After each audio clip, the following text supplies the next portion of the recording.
conférence avec Gwen, qui va nous parler de son sujet de thèse. Et désolée pour le retard aussi. Et bah, voilà, je te laisse te présenter ton sujet et profitez bien de la conférence. Voilà. Merci beaucoup Amélie. Bonjour à tous, merci pour l'invitation. Alors, je vais présenter mon sujet de thèse, c'est un bien grand mot, je vais essayer de vous donner les clés pour comprendre ce sur quoi je travaille. Tout d'abord, pour me présenter, Gwen Lebras, pronom IEL. Je suis en première année de doctorat, j'ai commencé en septembre cette année. Je suis arrivé sur Toulouse il y a 1 an à peu près pour mon stage de M2. Je suis agrégé de sciences de la vie de la Terre. Je donne à ce sujet des cours en licence cette année. Certains d'entre vous me connaissent par rapport aux cours que je donne, d'autres parce que vous m'avez croisé dans les couloirs du JET, et d'autres vous ne me connaissez pas encore. Mais enchanté. Aujourd'hui, je vais vous parler des outils de géochimie pour comprendre ce qui s'est passé avant. J'ai eu un peu de mal avec quel titre choisir. Alors les outils, on oublie parce qu'en fait je vais vous parler d'outils entre autres. Je vais vous donner les clés scientifiques pour comprendre ce sur quoi je travaille et je vais vous introduire rapidement quelques résultats que j'ai pu trouver dans mes recherches jusque-là.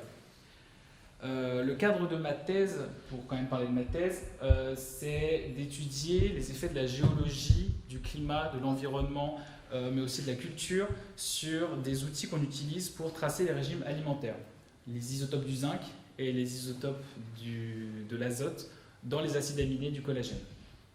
Je vais expliquer tout ça, mais c'est vraiment ça mon sujet de thèse, c'est pas tout à fait ce dont on va parler aujourd'hui. Donc tout d'abord, pourquoi l'archéologie, pourquoi ce qu'on fait, pourquoi ma présentation aujourd'hui. L'idée de l'archéologie, c'est de comprendre comment passer de restes humains, de traces humaines, de restes d'alimentation humaine, de restes d'activités humaines à vraiment ce qu'était la société dont on parle, qu'on est en train d'étudier. Je veux préciser une chose, je ne suis pas archéologue, je suis géochimiste de formation, je suis même géologue de formation, même si je ne fais rien en rapport avec la géologie aujourd'hui. Je ne suis pas archéologue et je ne fais pas d'archéologie. Je travaille avec des archéologues, j'utilise des résultats d'archéologie, je ne suis pas archéologue. Ce que les archéologues font, c'est ça.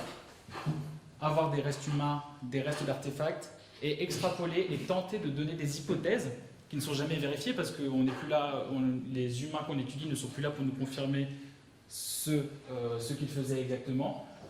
Mais c'est ça le travail des archéologues. Donc ce que font les archéologues, et c'est là que va arriver le travail que nous faisons, nous, au laboratoire, les archéologues étudient donc des artefacts du quotidien. Si on trouve des flèches faites dans un certain métal, on est capable de dire cette société connaissait telle technologie pour faire telle flèche en tel métal. Si on trouve telle mâchoire de tel animal, on est capable de dire il le chassait, il le mangeait, peut-être qu'il l'élevait.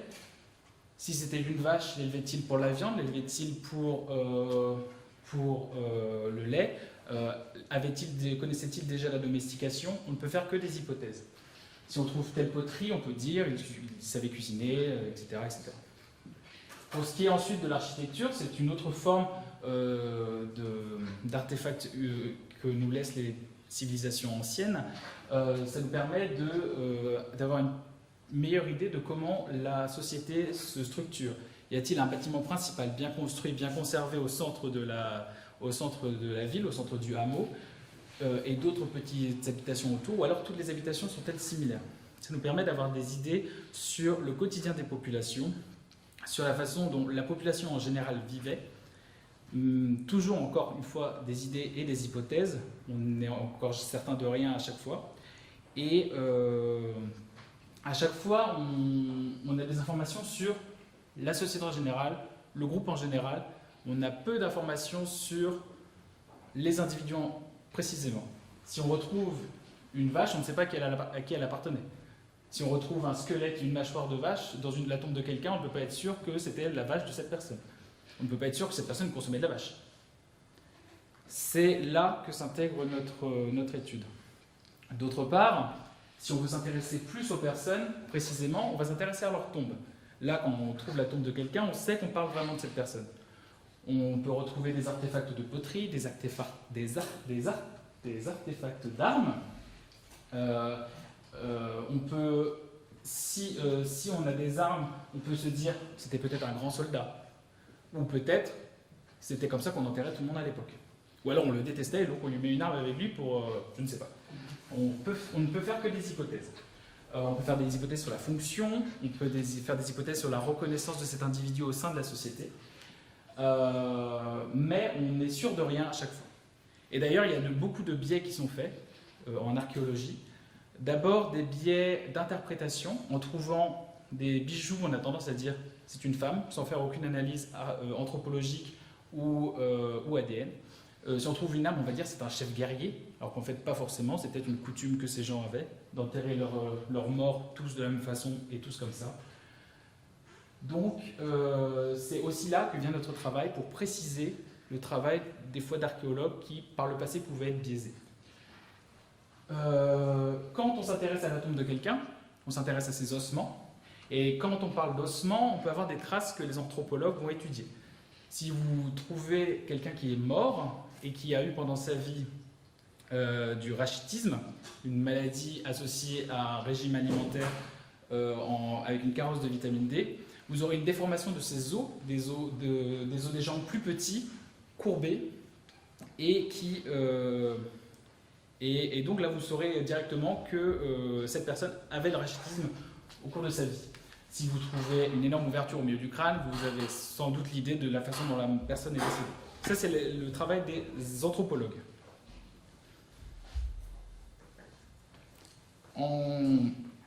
Donc, oui. Ensuite, l'individualité devient d'autant plus difficile à déterminer si vous trouvez une fosse commune avec des centaines et des centaines d'individus, par exemple après une guerre, par exemple après une épidémie. Et là, les gens ont été enterrés à la va-vite, sans aucun soin. On ne sait même pas s'ils viennent d'ici, s'ils n'ont pas couru des centaines de kilomètres avant de mourir ici. On ne sait pas comment ils vivaient. On ne connaît pas leur... on ne sait pas s'ils étaient reconnus dans la société. Et notamment, c'est aussi le cas des grands cimetières. Par exemple, ici, vous avez le cimetière... Vous avez un croquis qui a été fait du cimetière de Cusir-Nugue 14. Le cimetière de Cusir-Nugue 14 est la plus grande nécropole de Sibérie orientale. Orientale. Et elle compte 86 tombes, dont certaines contiennent plusieurs squelettes. Je travaille sur ce projet, j'ai travaillé sur des individus qui viennent donc de cette nécropole, et c'est compliqué de dire des choses d'individus propres à certains individus quand ils sont tous enterrés de la même façon, au même endroit. C'est compliqué de trouver des individualités. Telle personne était tel chef. Est-ce qu'on enterrait les gens sur une colonne parce qu'ils étaient de la même famille? Est-ce que ceux qui ont été enterrés ici ont été enterrés avant ceux qui sont là? Est-ce que toutes les personnes qui sont enterrées là sont mortes là? Est-ce que toutes les personnes qui ont été enterrées là ont vécu là ou sont nées là? Ça, c'est des choses qu'on peut se poser c'est des questions qu'on peut se poser. Et enfin, c'est un peu le bébé de ma thèse, c'est que mangeait-il? Et on va voir qu'au final, ce qu'ils mangeaient a une grande importance pour savoir qui ils étaient vraiment, d'où ils venaient, où ils sont nés, où ils ont vécu leurs dernières années, et avaient-ils une alimentation plutôt basée sur telle ou telle ressource alimentaire. Donc c'est là que s'intègre mon travail, pour répondre à ces questions, pour prendre un individu et dire cette personne est née ici, cette personne n'est pas née ici, elles avaient des régimes différents, et on essaie de répondre à ces questions avec différents outils géochimiques que je vais vous présenter aujourd'hui.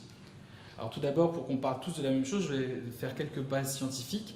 Ne vous offusquez pas si vous savez ce que c'est un isotope ou une protéine, mais c'est quand même important que tout le monde sache. Je pense qu'il y a des gens parmi vous qui ne sont pas forcément hyper sûrs de ce que c'est un acide aminé, mais si vous savez, c'est très bien, et si vous ne savez pas, ça arrive.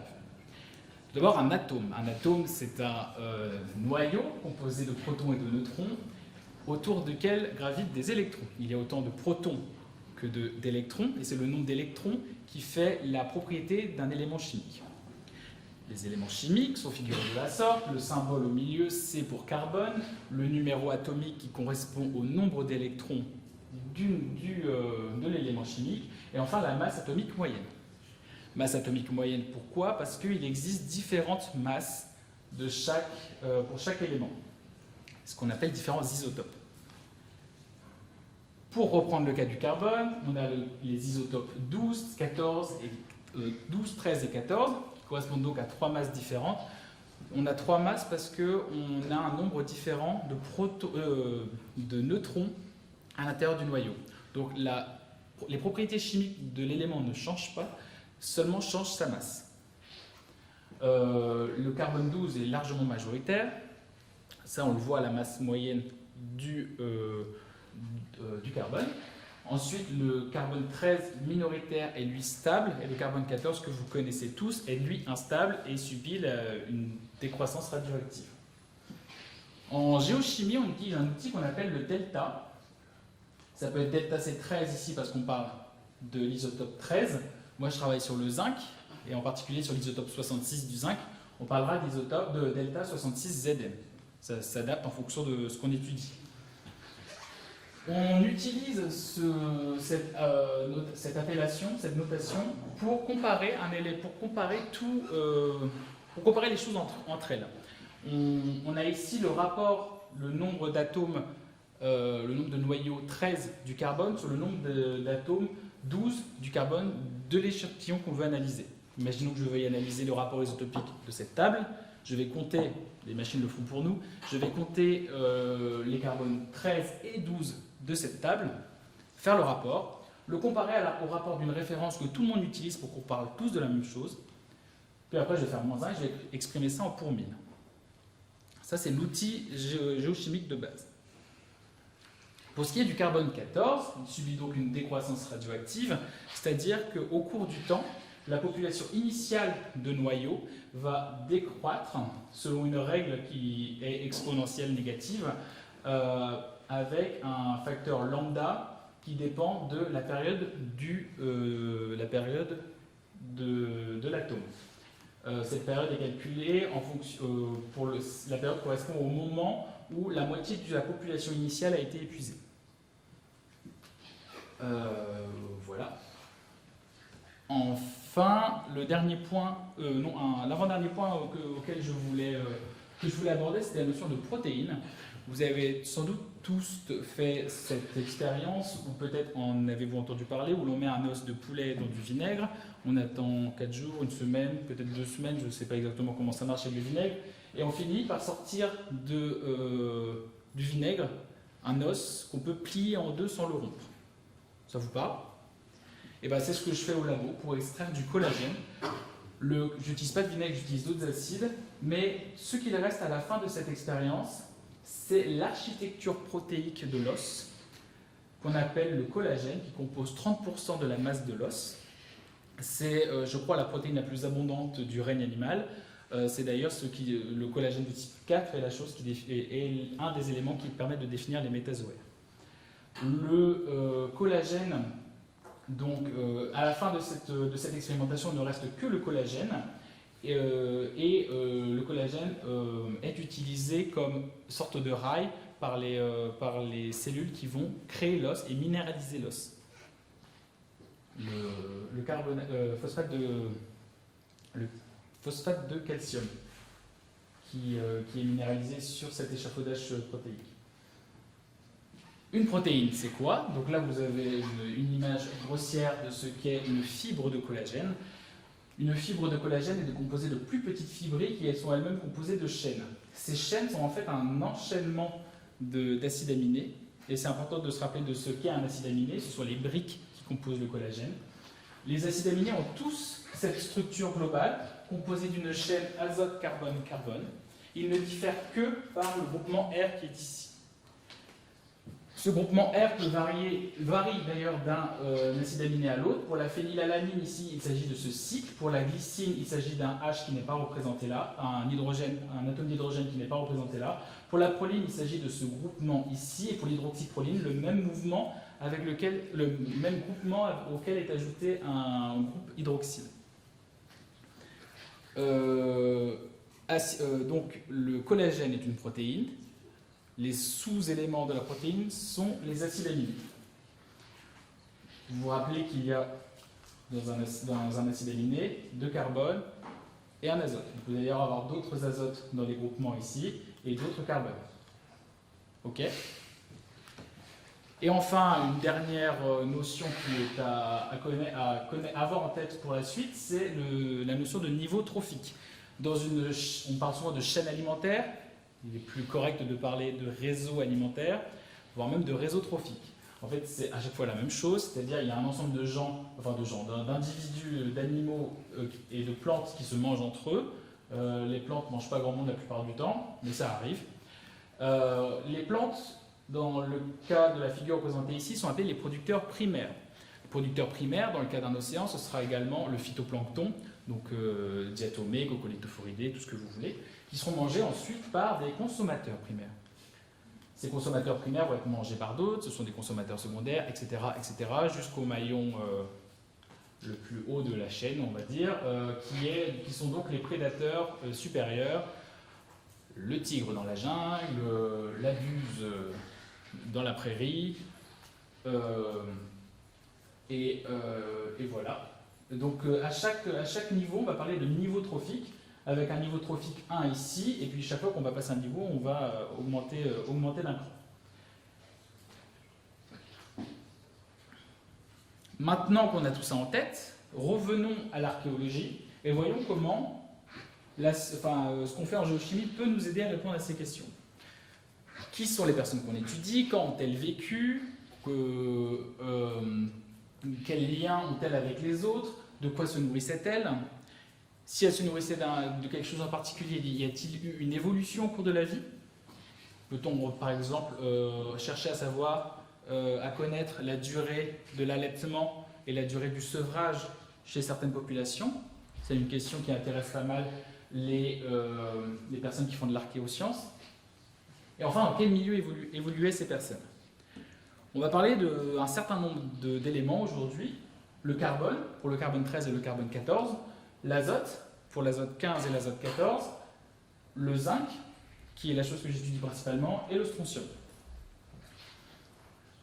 Tout d'abord, le carbone 14, c'est sans doute l'exemple que vous connaissez le plus. Le carbone 14 sert à dater ce qui a vécu.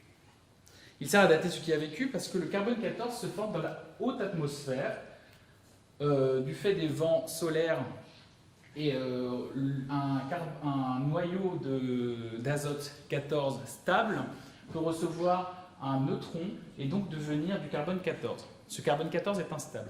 Mais ce carbone 14 entre dans la composition du CO2, peut entrer dans la composition du CO2, et donc parmi le CO2 qui nous entoure, une partie est composée de CO2 lourd avec du carbone 14. Le CO2 est incorporé dans le vivant par la photosynthèse au niveau des producteurs primaires, donc par les arbres, par le phytoplancton. Ces producteurs primaires vont être eux ensuite consommés par d'autres individus, notamment ce gnou ici va consommer des feuilles, va pâturer la prairie qui possède du carbone 14. Ces eaux qui sont composées de carbonate de calcium et de phosphate de calcium vont présenter des atomes de carbone, possiblement des atomes de carbone 14. Quand il va mourir, il va arrêter de produire ces eaux. Les eaux sont renouvelées régulièrement. Quand vous mourrez, vos eaux ont à peu près enregistré la nutrition de vos 10 dernières années. Au moment de la mort, les eaux enregistrent la composition en carbone 14 au moment de la mort, et le carbone 14 va ensuite diminuer. Il va se désintégrer, redevenir de l'azote 14, et donc il ne fera plus partie de la population de carbone de l'os. Ça nous sert parce qu'on est capable de compter le nombre d'atomes de carbone, et si on retrouve un mammouth dont les eaux ont une composition par exemple de 6,3% de la population de carbone 14 initiale, on est capable de dire, sachant que la demi-vie est de 5730 ans, on est capable de dire que ce mammouth avait à peu près 23 000 ans. Est mort il y a à peu près 23 000 ans. Il faut faire attention car si les individus se sont nourris sur des populations aquatiques, il y a un effet qu'il faut corriger pour avoir des valeurs correctes en carbone 14. C'est ce qu'on appelle le Fresh Reservoir Effect, effet de réservoir d'eau douce pour le dire en français. Cela part du fait que si vous prenez des carbonates, la roche, le calcaire, traversés par de l'eau, prenez par exemple les falaises d'Étretat, elles sont composées majoritairement de carbonate, donc CaCO3. Imaginez que dans ces falaises ou qu'à proximité de ces falaises passe un cours d'eau. Le cours d'eau va éroder et dissoudre les carbonates, va intégrer du CaCO3 dissous dans l'eau, donc on va avoir du HCO3-, qui est une forme de CO2 dissous. Le CO2, la composition en carbone de l'eau sera ainsi modifiée. Et en particulier, les falaises d'Étretat, je ne sais pas si vous avez leur âge en tête, mais ce sont des falaises qui se sont formées, enfin ce sont des roches qui se sont formées au Crétacé, donc il y a presque 100 millions d'années. 100 millions d'années, si je vous rappelle, la demi-vie du carbone 14 est de 5730 ans. Déjà à 30 000 ans, il n'y a plus beaucoup de carbone 14, plus de 3%. Donc imaginez à 100 millions d'années. Donc vous modifiez l'eau qui a érodé les carbonates en y ajoutant du carbone, entre guillemets, vieux. Du carbone qui a déjà vieilli, avec du carbone 14 qui s'est déjà désintégré.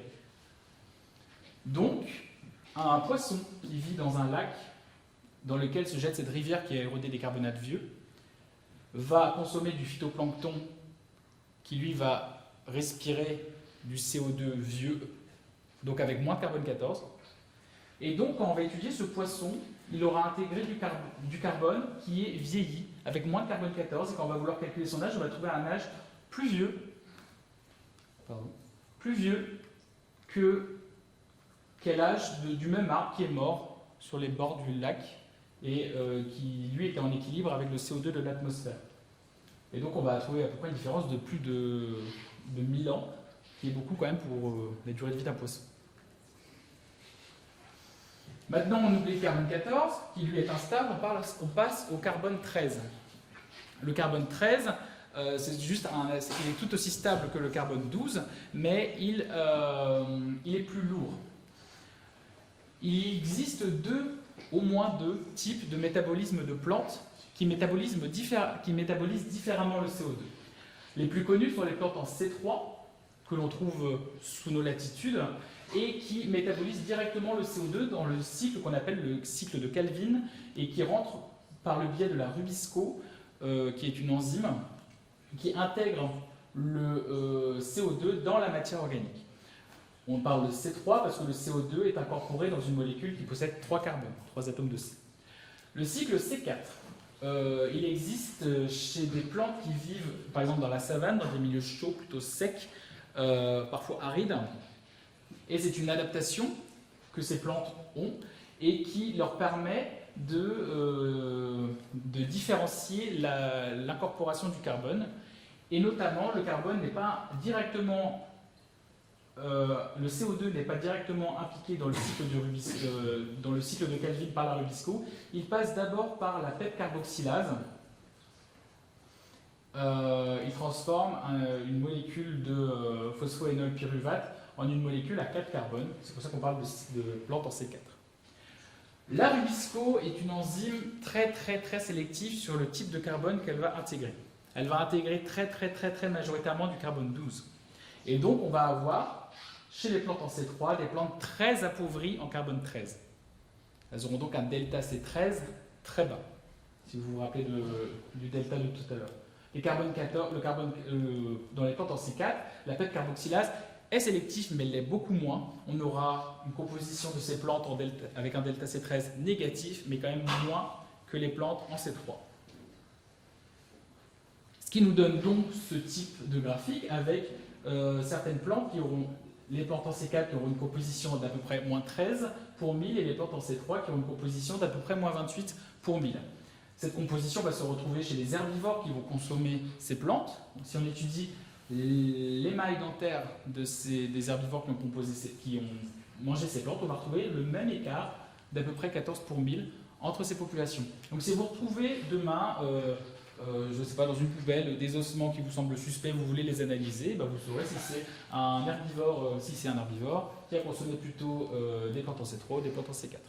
Et ça nous permet par exemple, si vous voulez étudier dans une zone que vous savez peut-être, dont une de vos hypothèses est qu'elle a subi un changement climatique, une modification climatique, vous êtes capable en étudiant des herbivores qui ont vécu sur une longue durée sur cette zone, vous êtes capable de voir éventuellement une transition de plantes en C3 vers plantes en C4 et inversement.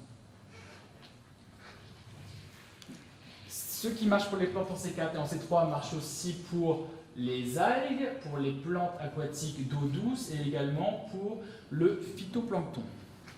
Vous êtes donc capable à la fin d'avoir, quand vous étudiez vos organismes, des compositions en delta C13, et donc de savoir si on a plutôt une chaîne alimentaire ici en milieu aride ou ici en milieu tempéré ou polaire. Et également, cela diffère aussi pour les populations aquatiques. J'en profite ici de voir qu'il y a plus que 3 maillons dans les populations aquatiques pour préciser que les organismes des populations aquatiques sont bien plus nombreux, bien plus diverses. On va partir du phytoplancton qui va lui-même être mangé par du zooplancton.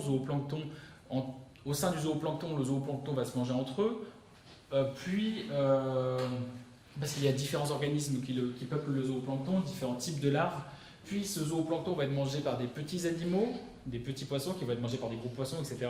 Et qui vont être mangés par des prédateurs supérieurs, comme, si je prends le cas du lac Baïkal dont je vais vous parler tout à l'heure, le phoque du lac Baïkal qui est le prédateur supérieur de ce lac. Du coup, pour revenir à notre carbone 13, notre delta C13, on est capable de différencier différents types de chaînes alimentaires sur différents écosystèmes. Si vous vous rappelez tout à l'heure, je vous ai parlé des acides aminés du collagène. Pour faire ces études sur le carbone 13, on étudie le collagène de ces organismes qu'on va extraire, puis on va mesurer la composition globale isotopique du collagène. Composition globale isotopique du collagène. Pour le carbone, on s'intéresse aux carbones qui sont là, mais également aux carbones qui sont dans le résidu R, et on va obtenir ces valeurs isotopiques. On peut aussi le faire sur l'azote, parce qu'il y a un azote présent ici et des azotes présents parfois dans les résidus. Et on obtient, si on le fait également pour l'azote dans ces populations, on obtient des rapports isotopiques plus élevés pour les prédateurs et pour les herbivores par rapport à leur alimentation végétale. Donc si on étudie également les isotopes de l'azote, on va voir que les maillons les plus bas de la chaîne, les niveaux trophiques les plus bas, vont avoir des niveaux en azote peu élevés. Pareil pour tous les écosystèmes. Et les prédateurs supérieurs vont se retrouver en haut avec des valeurs en azote très élevées. On parle de fractionnement isotopique parce que les rapports isotopiques vont changer d'un réservoir à un autre. Si le rapport isotopique change entre ce que vous mangez et ce qu'on retrouve dans votre sang, on parle de fractionnement isotopique au niveau des muqueuses, par exemple. Là, c'est un fractionnement isotopique plus large entre un individu et celui qui le mange. Donc, l'azote nous permet d'identifier des niveaux trophiques au sein d'un écosystème. L'azote nous permet également de mesurer la durée d'allaitement d'un individu, d'un enfant. Là, c'est une expérience qui a été menée par un de mes collaborateurs que j'avais jusqu'en juin dernier, qui travaillait au labo avec nous jusqu'en juin dernier, qui a fait en 2006 une expérience qui consistait à prélever les ongles d'un nouveau-né et de sa mère, qui allaitait le nouveau-né. On voit que le nouveau-né a des valeurs au cours de l'allaitement ici beaucoup plus élevées et qui augmentent au cours du temps par rapport à celle de sa mère ici. celles de sa mère sont à peu près constantes ici, là. Il n'y a qu'au niveau de la grossesse où c'est un peu plus chaotique. Mais sinon, les valeurs après la grossesse sont plutôt constantes. Mais le métabolisme d'allaitement, au métabolisme d'allaitement près. Et on voit du coup que c'est comme si l'enfant avait un niveau trophique supérieur à celui de sa mère. C'est comme si le bébé mangeait maman. Et on voit que ce niveau trophique descend vers des valeurs qui sont plutôt proches de celles de sa mère lors de la période d'adaptation jusqu'à la période où on cesse d'allaiter l'enfant. Ça, c'est quelque chose qui peut être également utilisé si on trouve deux squelettes, par exemple, d'un enfant et de sa mère dans une tombe. On peut comparer les niveaux en isotope de l'azote dans le collagène s'il est disponible et savoir si l'enfant est encore allaité ou pas.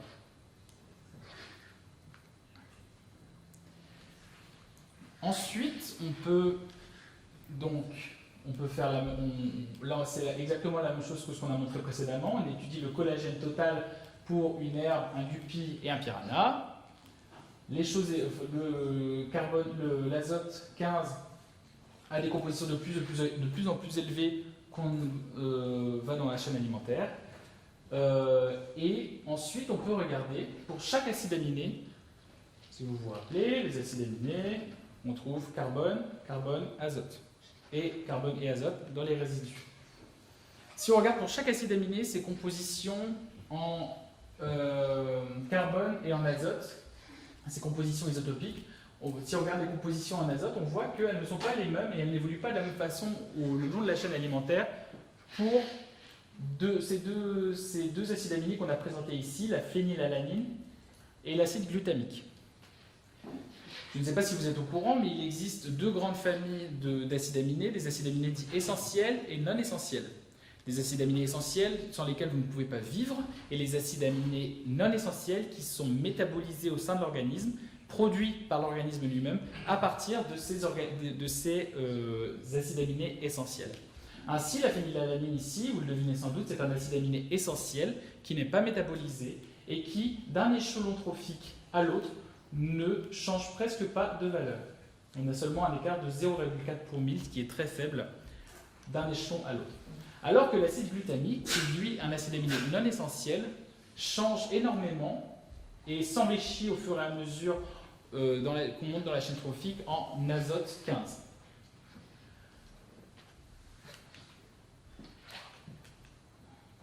Du coup, on a deux types d'analyses possibles. On a une analyse en collagène total. Si on étudie l'analyse de l'azote en collagène total ici, couplée à l'analyse en carbone 13, on peut identifier trois types de chaînes trophiques avec à chaque fois une évolution vers des niveaux supérieurs pour l'azote. Pour ce qui est de l'analyse en acide aminé seulement du collagène, on voit que ces chaînes alimentaires se distribuent de la même façon, mais cette fois-ci avec des droites pour chaque niveau trophique. Quand on met en vis-à-vis l'acide glutamique non essentiel et la phénylalanine essentielle. Il n'y a presque aucune modification de la valeur de la phénylalanine essentielle qui rentre dans la chaîne trophique et qui garde presque les mêmes valeurs jusqu'au niveau les plus supérieurs. Et en revanche, on a une augmentation au fur et à mesure de l'acide glutamique, des valeurs en azote de l'acide glutamique. Donc ce qu'on appelle les compounds spécifiques isotope analysis, donc les analyses élémentaires en composés spécifiques, donc qui sont ici les acides aminés, permettent d'identifier très précisément quels sont les niveaux trophiques. Si vous avez un individu à étudier, en appliquant cette étude, vous êtes capable de le positionner très clairement, niveau trophique 1, niveau trophique 2, niveau trophique 3. C'est ce qui est fait dans plusieurs études. Ici, par exemple, on est dans un verger, par exemple. Ici, on a les plantes qui se distribuent très nettement sur le niveau trophique 1, puis les chenilles, papillons, abeilles, qui se distribuent très nettement sur la ligne 2. Et enfin, plutôt les guêpes et les fourmis et les frelons prédateurs supérieurs de l'écosystème. Vous pouvez faire pareil avec vos humains. Ici, ce sont des échantillons humains qui ont été trouvés et on montre que cet humain, par exemple, devait consommer sans doute plus de végétaux ou moins de viande que ceux qui se trouvent ici. Et on a des niveaux trophiques aquatiques qui sont davantage élevés pour les raisons que j'ai évoquées tout à l'heure. Et on peut éventuellement dire que cet individu mangeait plus de ressources aquatiques que cela. Mais le collagène, c'est de la matière organique. Et la matière organique, les bactéries vont les manger, les acides du sol vont les détruire. Ainsi, dans des régions qui sont un sol très acide, notamment la Bretagne, il y a très peu de découvertes archéologiques avec du collagène disponible. Dans des régions tropicales, chaudes et humides, il y a également très peu de collagène disponible dans ce qu'on retrouve. Même des restes médiévaux du Moyen-Âge sont presque détruits aujourd'hui dans ces zones, dans ces régions. Alors, on peut s'intéresser à un élément du corps qui n'est presque pas, et en tout cas pas avant très longtemps, détérioré par la décomposition, par les bactéries, par les acides du sol. Je parle de l'émail dentaire, qui elle n'est jamais remobilisée au cours de la vie. L'émail dentaire, vous la minéralisez une fois, avant votre naissance, dans les premières années de votre vie. Elle est juste sur la couronne de vos dents, c'est seulement la partie visible quand vous souriez. Et elle n'est presque pas détériorée, ou alors elle est détériorée avec énormément de temps sur les restes humains qu'on étudie. Mais le problème avec l'émail dentaire, c'est qu'elle ne présente pas de collagène et très peu de protéines. Elle est presque uniquement minérale, composée d'hydroxyapatite. Et donc c'est un matériel de choix à étudier si on veut des informations sur des choses lointaines ou détériorées, mais on ne peut pas faire d'azote et de carbone dessus.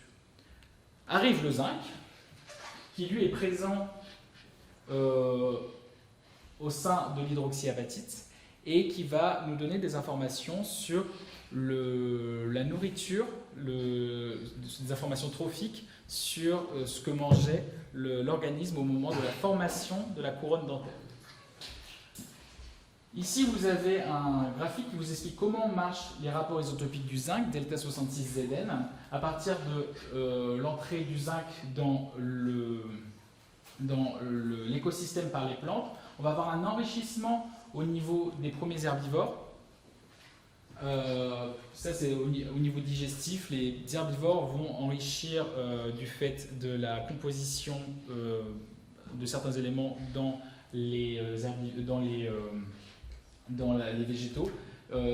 Ça va empêcher l'assimilation des isotopes les plus légers du zinc et donc vont être favorisés, absorbés préférentiellement, les isotopes les plus lourds, notamment le 66Zn. Donc la composition globale des herbivores se trouve ici. Les os de l'herbivore sont enrichis en 66Zn, les muscles de l'herbivore sont appauvris en 66Zn. Les carnivores vont manger plutôt, sauf les hyènes et quelques rapaces, les muscles, qui sont appauvris. Et ainsi de suite, le long de la chaîne alimentaire, vont se retrouver appauvris les organismes en zinc 66. Des applications ont déjà été montrées, et on montre ici dans un écosystème terrestre que les herbivores ont clairement des valeurs plus élevées en 66Zn que les carnivores, avec en intermédiaire des omnivores tels que les sangliers ou les ours. Dans les écosystèmes marins, ça a déjà été montré, avec ici les ours polaires, ici plusieurs espèces de phoques, et ici des espèces de poissons. Seuls varient les morses qui, eux, consomment des mollusques. Et on ne sait pas encore expliquer tout à fait ces valeurs ici. Se pose la question des écosystèmes aquatiques. Et on y viendra dans le cadre de l'étude que j'ai menée sur le lac Baïkal. Enfin, notre dernier outil, c'est le strontium. Et le strontium, vous le savez peut-être, le strontium 87 est issu de la désintégration radioactive du rubidium 87, qu'on trouve notamment dans certaines roches. Un granit est très riche lors de sa formation en rubidium 87. Et il va former, plus ce granit sera vieux, plus il sera pauvre en rubidium 87 et riche en strontium 87. Ainsi, vous allez avoir différents types de roches, différents types de valeurs isotopiques, de rapports isotopiques strontium 87 sur strontium 86, avec pour les roches souvent très vieilles et granitiques des valeurs élevées, et pour les carbonates plutôt des valeurs faibles. Je vous présente cette méta-analyse qui a été faite par une revue d'archéologie pour prévoir quelles seraient les valeurs isotopiques de telle ou telle zone en rapport du strontium. Pour éventuellement, si vous trouvez un individu à Santa Cruz de la Sierra, mais que la composition isotopique de ses dents en strontium est de l'ordre de 0,70, vous comprendrez très vite que cet individu n'a pas formé ses dents à cet endroit-là, parce qu'il a une composition isotopique qui est plus de l'ordre de Concepción ou Santiago. Donc ça, c'était le dernier outil que je voulais vous présenter. Maintenant, je vais vous parler de ce que j'ai fait un peu depuis que je suis arrivé à Toulouse, ici l'année dernière. Je suis arrivé en janvier, il y a presque un peu plus d'un an maintenant. Et le but, c'était, est-ce qu'on peut retracer la consommation de ressources aquatiques du lac Baïkal en utilisant les isotopes du zinc? Vous avez compris peut-être que retracer la consommation de ressources aquatiques était important, parce qu'il y avait notamment le Freshwater Reservoir Effect, qui modifie drastiquement l'âge des individus qu'on étudie si on ne fait pas attention à corriger les valeurs qu'on trouve si jamais ces individus consommaient énormément de ressources aquatiques. Si ce sont des individus qui ne consomment aucune ressource aquatique, on peut garder l'âge tel quel. S'ils en consomment énormément, ils vont être drastiquement vieillis. Donc, des petits repères géographiques et historiques. Le lac Baïkal se situe dans une région du monde où je n'irai sans doute jamais dans le cadre de ma thèse, en Russie. Au nord de la Mongolie, c'est le plus grand réservoir d'eau douce du monde. Il est très grand, il fait 500 km de long ici, là. Il y a plein de rivières qui arrivent, il n'y en a qu'une seule qui en repart, c'est elle s'appelle Angara, et il y a plein de barrages dessus. Les populations que j'étudie, notamment le cimetière de Kusirnuge 14, dont je vous ai présenté un schéma tout à l'heure, se situe au niveau de Little Sea, c'est ce qu'on appelle une micro-région sur les bords du lac Baïkal, sur les bords ouest du lac Baïkal, en comprenant cette île qu'on appelle l'île d'Olkhon.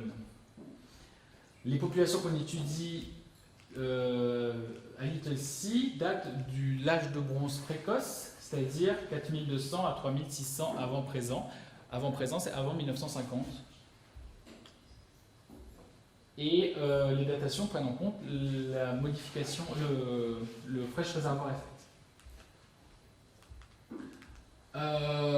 Ce projet s'intègre dans un projet qui existe depuis les années 90 qui s'appelle Baikal Archaeology Project, qui a déjà fait énormément, et nous on arrive après, en fait le travail a presque été tout fait, il suffit juste de préciser nos outils à nous qui ont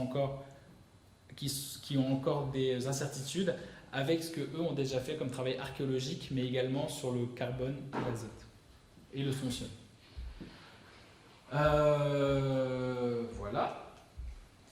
Notamment, ils ont déjà compris qu'au même endroit, à Kusirnuge 14, il y avait deux populations qui semblaient n'avoir pas le même régime alimentaire, et ça en se basant sur les rapports isotopiques de l'azote.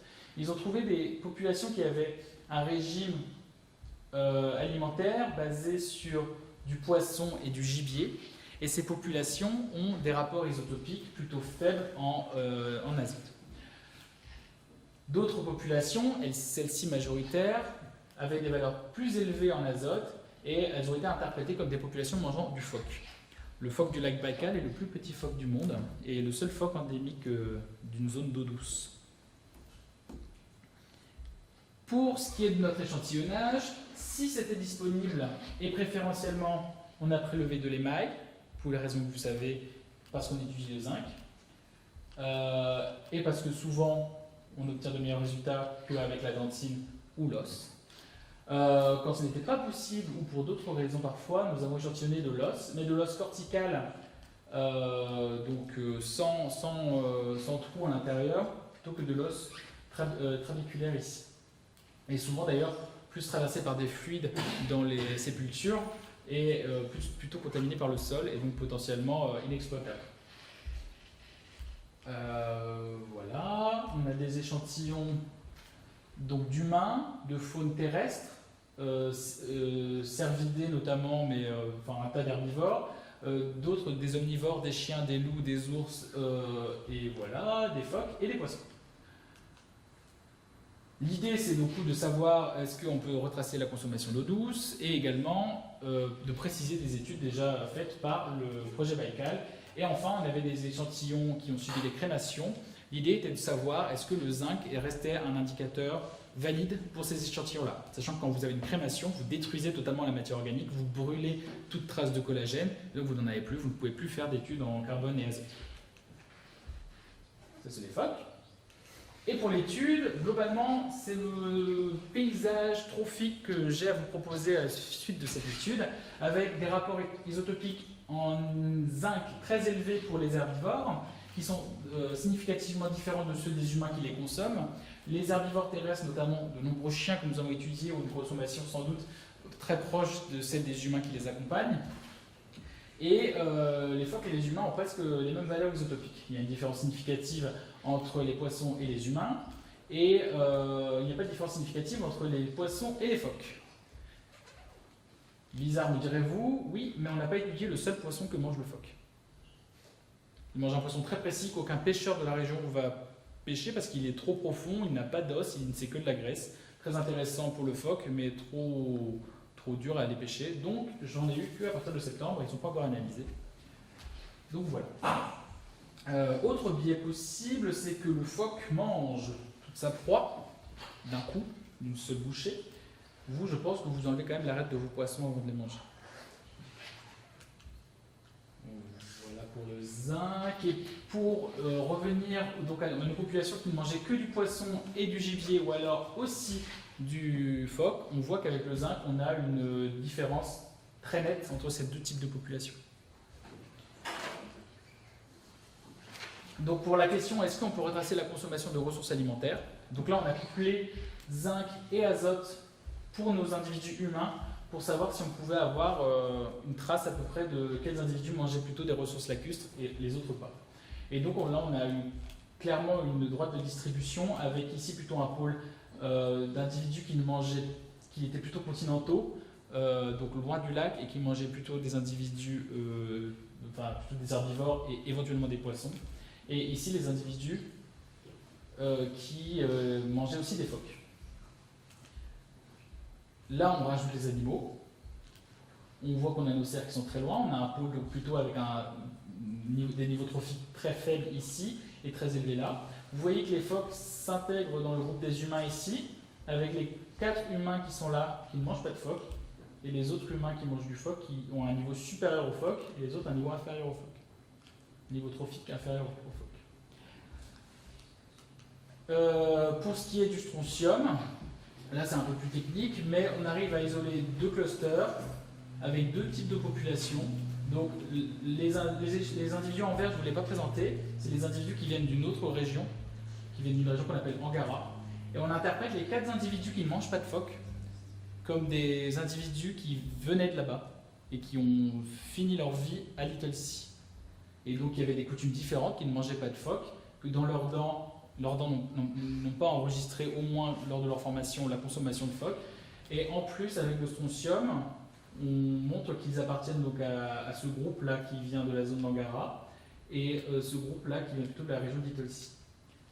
La région d'Ittle Sea qui possède des roches de composition plutôt granitique, avec du coup des rapports en strontium élevés. Vous voyez que ces individus n'appartiennent pas à cette région, tout simplement parce que sans doute ils se basent pas mal dans leur alimentation sur des ressources du lac Baïkal, dont les rapports isotopiques sont ici, dont la composition isotopique en strontium est là. Donc on a une distribution plutôt entre le pôle terrestre, peut-être, d'animaux mangés qui venaient du lac de Little Sea, et le pôle aquatique du lac. Ensuite, au sein des populations de poissons, on s'est demandé est-ce que le zinc pouvait nous remontrer la structure trophique de l'écosystème aquatique. Alors on a essayé différentes choses. Est-ce que selon la zonation verticale, donc est-ce qu'il vivait en haut, au milieu ou en bas de la couche d'eau, est-ce que ça changeait quelque chose? Alors là, ça a l'air peut-être qu'il y a une tendance, mais en fait il n'y en a pas du tout. Il y a trop de... c'est pas significatif. Pour ce qui est de la famille phylogénétique, on dirait aussi qu'il y a une tendance, mais c'est toujours pas significatif parce qu'il nous manque clairement des points ici, là, parce que si eux se comportent comme eux, il n'y a aucune significativité qui en ressort. Et enfin, en termes de niveau trophique, On a les brochets qui sont ici, qui sont les poissons avec le niveau trophique le plus élevé. Et ben, ils ne ressortent pas par rapport aux autres, qui ont des niveaux tout aussi faibles en isotope du zinc. Et donc ça ne semble pas, il faut encore faire des analyses. Par exemple, ici on n'a qu'un échantillon, j'ai encore beaucoup d'autres échantillons de brochets à analyser. Ici c'est clairement à étudier parce qu'il y a une grosse diversité de poissons, enfin une grosse divergence au sein de la même espèce. Donc, pour ce qui est de ce que je vous ai montré aujourd'hui, le titre que j'ai galéré à trouver s'appelle « Les outils de la géochimie pour l'archéologie » ou que sais-je. En fait, je vous ai présenté juste 4-5 outils parmi plein d'autres. On a vu que le carbone, ça pouvait servir non seulement à dater, mais également à savoir quel type d'écosystème on avait. Que l'azote nous permettait d'identifier des niveaux trophiques, soit globalement grâce au collagène quand il est disponible, soit très précisément grâce aux acides aminés du collagène. Ensuite, le zinc nous permet d'identifier des régimes alimentaires, et c'est un outil puissant quand on n'a pas de collagène, des échantillons trop vieux, et qu'on n'a plus que de l'émail par exemple. Et le strontium pour ce qui est de la localisation. Je ne vous ai pas parlé de plein d'autres outils comme les rapports barium sur calcium ou strontium sur calcium qu'on peut faire sur des coupes de dents, et on peut voir la limite entre le moment où les individus buvaient du lait et le moment où ils ont arrêté de boire du lait. On peut faire une cartographie de la coupe de dents et voir clairement à partir de quelle couche le sevrage s'est passé, et en connaissant les âges de chaque couche, vous savez exactement à quel âge il s'est arrêté. Le magnésium, sur lequel j'ai beaucoup travaillé avant mon Master 2, et le calcium sont des outils aussi très importants en termes d'écologie pour étudier l'écologie. Donc les isotopes du magnésium et du calcium sont des outils très intéressants pour étudier la structure écologique des écosystèmes. Le delta O18 que vous connaissez sans doute pour ses intérêts climatiques. Il y a aussi une différence de delta O18 entre les pluies océaniques et les pluies continentales. Et vous êtes capable d'identifier des individus qui ont des rapports isotopiques littoraux alors qu'ils sont en plein continent. Donc vous êtes capable d'identifier des mobilités aussi grâce au delta O18. 88 strontium, ça c'est plus pour les régimes alimentaires. Et enfin plein d'autres, dont notamment le fer, le cuivre et le plomb, qui peuvent servir à retracer les origines de pièces de monnaie. Là on n'est plus sur la biologie, mais on est sur les civilisations et à partir de quelles mines, par exemple, elles tirent leurs matériaux, leurs matières premières. Et là, je vous invite à aller voir la soutenance de thèse de Louise de Balamini qui aura lieu en mars ou après mars, mais qui vaut sans doute le coup. Et elle, c'est les outils qu'elle a utilisés, ces trois-là. Donc, je vous remercie encore pour m'avoir écouté. Et je vous laisse mes contacts si jamais vous avez n'importe quelle question. Et je suis ouvert à vos questions actuellement aussi.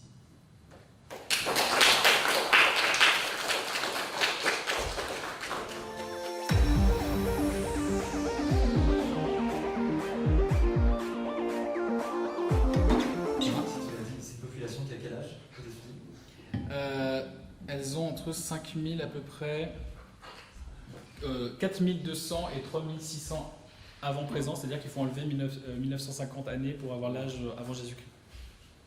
BP, c'est avant 1950. Donc après l'âge glaciaire. Oui. Population de chasseurs-cueilleurs, je ne l'ai pas dit. Enfin, ils sont interprétés comme des populations de chasseurs-cueilleurs. Et pêcheurs.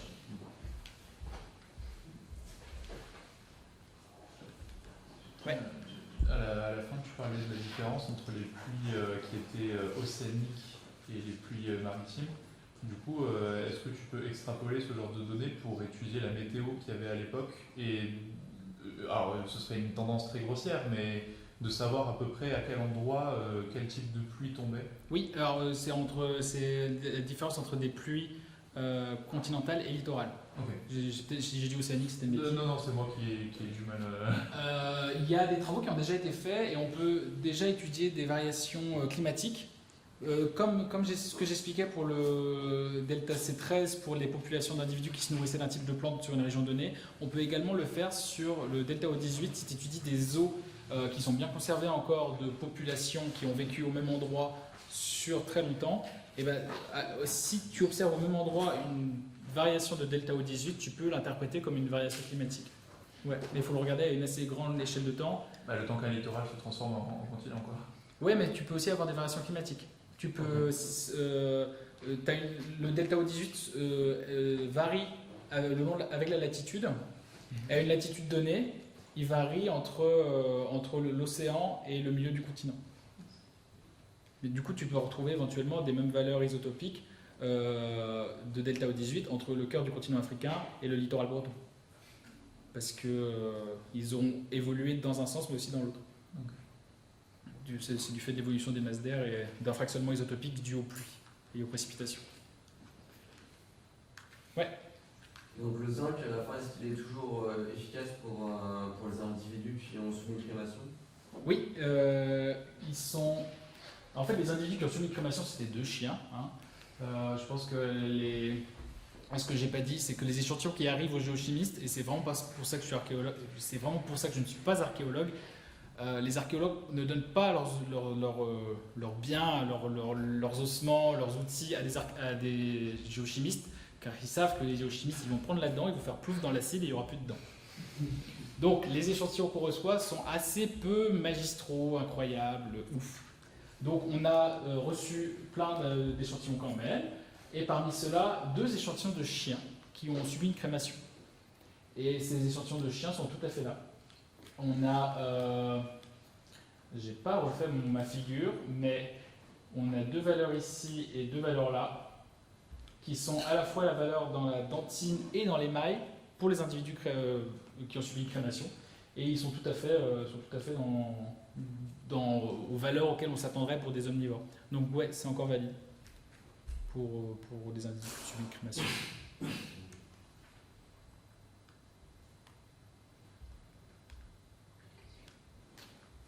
Il n'y a plus de questions. Merci beaucoup. Ah si, il y en a encore une. Dis-moi. Il y avait juste une vidéo qui montrait comment 2 populations, pour savoir si 2 populations mangent du phoque. Ouais. Si. Je sais pas si c'est. Mais celle d'avant, c'est en fonction du zinc, je sais pas pourquoi compris. Oui. Sinon j'avais ça pour dire telle population mangeait du phoque, c'est en fonction des valeurs isotopiques de l'azote. Non, c'était une figure, je crois que c'était en fonction du zinc où on voyait celle qui avait été. On voyait 2 populations, en bleu et en vert. Ah. Ça? D'accord. Oui, Ça? c'était Ah. celle-ci. Ah oui, c'était une chose. Et en fait, j'ai l'impression, bon, je sais pas si j'ai bien compris, mais j'ai l'impression que c'est pas. Enfin, il y a quand même une zone de mélange entre les deux. Oui. Pour certains individus. Oui. Et c'est seulement des humains ou c'est. Là c'est que des humains. Que des humains. Excusez-moi, des humains ici. Et est-ce qu'on peut considérer qu'il y a eu un espèce de mélange ou certaines populations entre les deux populations en question? Oui. Et enfin, comment expliquer cette zone de mélange? Alors il faut savoir que la population en verte et la population enfin du coup la population plutôt en rond de Angara et en carré de Little Sea, elles n'ont pas vécu du tout à la même époque. Ah, d'accord. Mais les individus, donc en carré, retrouvés morts à Little Sea, mais qui se mélangent aux individus de Angara là, sont interprétés du fait de leur intégration ici, du fait qu'ils ne mangent pas de phoques et que leurs valeurs en strontium sont légèrement un peu plus faibles que celles qu'on retrouve à Little Sea. Ils sont interprétés comme des populations qui n'auraient pas vécu à Little Sea, du moins pas toute leur vie, que la fin, et qui auraient vécu avec les populations de Angara une bonne partie. C'est tout à fait ça. Donc c'est les 4 carrés bleus là, qui sont interprétés comme GF, donc ne mangeant pas de phoques, et ils se mélangent aux individus qu'on sait, qu'on a retrouvés enterrés à Angara, une autre localisation pas très loin. Ouais. Bon, voilà, c'est un peu plus général comme question, mais les outils que tu utilises pour la biologie, par exemple, quand tu parlais de filtres, d'isotopes plus ou moins lourds qui vont être plus ou moins sélectionnés en fonction de la population, est-ce que tu as les mêmes phénomènes qui se produisent, par exemple, quand tu as un ruissellement d'eau dans une roche, certains isotopes qui vont mieux se fixer ou pas, ou est-ce que c'est plus exclusif à la biologie comme phénomène? Ouais, non, ça va être propre à chaque phénomène. Chaque processus en fait va pouvoir sélectionner ou non tel ou tel isotope. Par exemple, les eaux de pluie les précipitations par rapport à la composition de l'eau atmosphérique, tu vas avoir un fractionnement qui préférencie les isotopes lourds dans l'eau de pluie par rapport aux isotopes légers. Donc tu vas avoir un enrichissement des eaux de pluie par rapport à la composition atmosphérique. Mais oui, tu peux avoir tout processus physique, chimique ou biologique peut sélectionner préférentiellement tel ou tel isotope. Parce que enfin, c'est pratique pour étudier le vivant, parce que le vivant il se renouvelle dans le qui est vide, donc tu peux clairement faire un arrêt sur image au moment où il meurt, où il n'y a plus le renouvellement, mais je me demandais pour les roches si ça marchait aussi. Du coup. Ça peut marcher, ouais. C'est peut-être moins. Des gens n'utilisent pas les mêmes types d'outils. Si vous regardez pour le strontium, qui est du coup, là c'est un fractionnement associé à la géologie. Le rubidium, il est plutôt présent. Là, c'est un fractionnement élémentaire. Il est plutôt présent dans les magmas tardifs parce qu'il est peu compatible. Et du coup, on va le retrouver beaucoup dans les granites. Et c'est pour ça qu'on va retrouver beaucoup de strontium 87 dans les granites vieux. Donc oui, chaque processus géologique ou biologique peut avoir son propre fractionnement. Et ils sont différents pour chaque élément après. C'est étudié. Même des éléments qui ont presque le même comportement parfois, on va avoir des fractionnements qui ne sont pas forcément les mêmes. En fonction de la population étudiée. Ça dépend en fonction de ce qu'on étudie, quoi, du phénomène que tu étudies. Ouais, il y a 1 milliard de facteurs à prendre en compte à chaque fois. Ouais. Et merci beaucoup pour votre écoute. Et à bientôt, j'espère. Merci à toi, Julie, pour cette conférence et à tous ceux qui étaient dans le public ou sur Twitch, maintenant qu'on est rentré dans l'ère technologique.